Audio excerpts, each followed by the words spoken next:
your companies have had incredible, PR value out of these heroics for years, and until I stopped looking at the polls, you were sort of regarded as this great, hero in the UK and elsewhere. And I mean, cynics might say, this is just a smart business guy doing what it takes to, execute his particular style of marketing. How much was the sort of the PR value part of this? Well, of course, the PR experts said that as an airline owner, the last thing you should be doing is heading off in balloons and boats and crashing into the seas. And in fact, they had a point, Richard. In fact, I think our airline took a full-page ad at the Times saying, "Come on, Richard, there are better ways of crossing the Atlantic." So I mean, to do all this, you must have been a genius from the get-go, right? I mean, I won't contradict that. But okay, this isn't exactly hardball. Okay. They weren't you just terrible at school? I was dyslexic. I had no understanding of schoolwork whatsoever. I certainly would have failed IQ tests. It's one of the reasons I left school when I was 15 years old. And if I'm not interested in something, I don't grasp it. As somebody who's dyslexic, you also have some quite bizarre situations. I mean, for instance, I've had to, I've been running the largest group of private companies in Europe, but haven't been able to know the difference between net and gross. And so the board meetings have been fascinating. And so, is that good news or bad news? And generally people would say, oh, well, that's bad news. but just to clarify, the $25 billion is gross, right? That's gross. Right. Well, I hope it's net, actually, having done it. I've got it right. No, trust me, it's gross. No, so when I turned 50, somebody took me outside the boardroom and said, "Look, Richard, let me draw on a diagram. Here's a net in the sea, and the fish have been pulled from the sea into this net, and that's the profits you've got left over in this little net, and everything else is I finally worked it all out." So.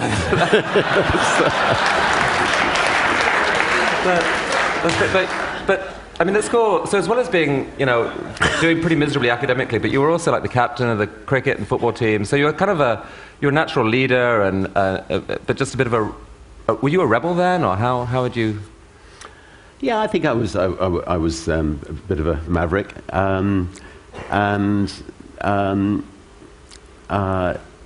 I was fortunately good at sport, and so that at least I had something to excel at school. And some bizarre things happened just earlier in your life. I mean, there's the story about your mother allegedly dumping you in a field aged 4 and saying, "Okay, walk home." And did this really happen? I mean, she was, she felt that we needed to stand on our own 2 feet from an early age. So she did things to us which now she'd be arrested for. Such as pushing us out of the car and telling us to find our own way to Granny's about 5 miles before we actually got there, and making us go on wonderful long bike rides, and we're never allowed to watch television. But is there a risk here? I mean, there's a lot of people in the room who are wealthy, and they've got kids, and we've got this dilemma about how you bring them up. I mean, do you look at the current generation of kids coming up and thinking they're too coddled, they don't know what they've got, we're going to raise a generation of privileged? No, I think if you're bringing up kids, you just want to smother them with love and praise and enthusiasm and. So I don't think you can mollycoddle your kids too much, really. You didn't turn out too bad, I have to say. Your headmaster said to you, I mean, he found you kind of an enigma at your school. He said, "You're either going to be a millionaire or go to prison, and I'm not sure which." Which of those happened first?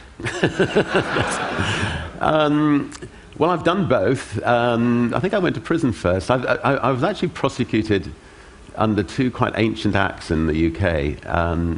I was prosecuted under the 1889 Venereal Diseases Act and the 1916 Indecent Advertisement Act. On the first occasion for mentioning the word venereal disease in public, which we had a centre where we would help young people who had problems, and one of the problems young people have is venereal disease. And there's an ancient law that says you can't actually mention the word venereal disease or print it in public.